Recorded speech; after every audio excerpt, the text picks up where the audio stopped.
আসসালামু আলাইকুম। আমি পুষ্টিবিদ ইশরাত জাহান। চলছে মাহে রমজান। এই রমজানে প্রেগনেন্ট মায়েরা আসলে কিভাবে রোজা রাখবেন আর রোজা রাখলে কি ধরনের খাবার খাবেন, তাদের খাদ্য তালিকাটা কেমন হওয়া উচিত যাতে গর্ভের শিশুর পুষ্টিও বজায় থাকে এবং তার নিজস্ব যে চাহিদাটা থাকে সেটাও পূরণ হয়। চলুন আজকে জেনে নেওয়া যাক। প্রথমেই খেয়াল রাখতে হবে যে মা আসলে কোন ট্রাইমেস্টারে আছেন সেটা কিন্তু খুব ইম্পর্টেন্ট। আমরা গর্ভবতী মায়েদের পুরো যে গর্ভকালীন সময়টাকে 3টা ভাগে ভাগ করে থাকি, 3টা ট্রাইমেস্টার। তো ফার্স্ট ট্রাইমেস্টারে যারা থাকবেন তাদের কিন্তু ক্যালোরির চাহিদাটা খুব বেশি হেরফের হয় না, তাদের পুষ্টি চাহিদা নর্মালি থাকে এবং তারা আগে যেমন রোজা রেখে ইফতারি করতেন এবং রাতের খাবার খেতেন তারা সেভাবেই খাবেন।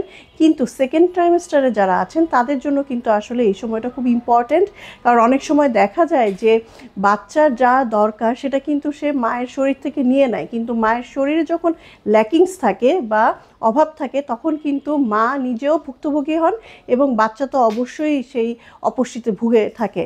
যার কারণে দেখা যায় এই 3 মাসের ট্রাইমেস্টারে যেটা থাকে সেই ট্রাইমেস্টারে অবশ্যই আপনাকে যেটা করতে হবে, একটা ব্যালেন্স ডায়েট আপনাকে ফলো করতে হবে। যেহেতু রমজানে আমাদের ভাজা পোড়া বা অতিরিক্ত তৈলাক্ত খাবার বেশি খাওয়া হয়, গর্ভবতী মায়েদের ক্ষেত্রে খেয়াল রাখতে হবে যে পেটের সমস্যা হয় বা কোষ্ঠকাঠিন্য হয়, ইনডাইজেশন হয়, এই ধরনের কোনো খাবার কিন্তু খাওয়া যাবে না। সহজ পাচ্য যে খাবারগুলো আছে, যেমন হচ্ছে গিয়ে আমরা ইফতারিতে খুব সহজেই কিন্তু যে আমাদের ফলগুলো থাকে সেটা খাবো এবং ফলের তৈরি কিন্তু আমরা শরবতও খেতে পারি। আমরা আর্টিফিশিয়াল কোনো রঙের জুস যদি আমরা না খাই এবং সাদা চিনি বাদ দিয়ে আমরা কিন্তু আখের গুড় খেতে পারি, ডাবের পানি খেতে পারি, ফলের জুস কোনো চিনি ছাড়া সেটা আমরা খেতে পারি। এভাবে করে আমরা খাবো এবং সাথে সাথে দই রাখার চেষ্টা করব। দই যেমন একটা আমাদের কম্বাইন একটা খাবার, যেমন প্রোটিন, ক্যালসিয়াম এবং অন্যান্য ভিটামিন মিনারেলস এখান থেকে আসে। পাশাপাশি হচ্ছে গিয়ে একটু সালাদও আমরা খেতে পারি। সালাদটা আপনি চেষ্টা করবে যাতে ভিনেগার দিয়ে একটু গার্নিশ করা থাকে, কারণ অনেক সময় দেখা যায় আমরা কাঁচা পানি দিয়ে হচ্ছে সালাদের ইনগ্রিডিয়েন্টস যেগুলো আছে সেগুলো আমরা ধুয়ে থাকি, যেখানে অনেক ধরনের পেটের সমস্যা করতে পারে। তাই খাবার পানি দিয়ে অবশ্যই সালাদ এবং ফলের আমরা ফলগুলো ধোবো এবং হচ্ছে গিয়ে চেষ্টা করব সালাদ খাওয়ার সময় গার্নিশিংটা হচ্ছে গিয়ে একটু ভিনেগার দিয়ে নিলে তাহলে হচ্ছে অনেক ধরনের ব্যাকটেরিয়া কিন্তু মুক্ত হয়ে যায়।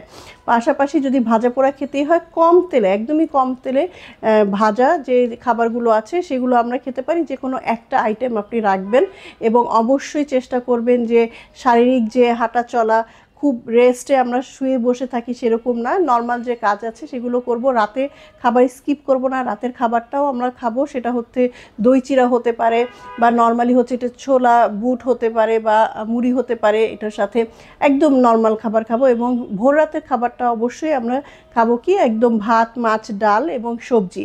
শাকটা ভোর রাতে না খাওয়াই ভালো।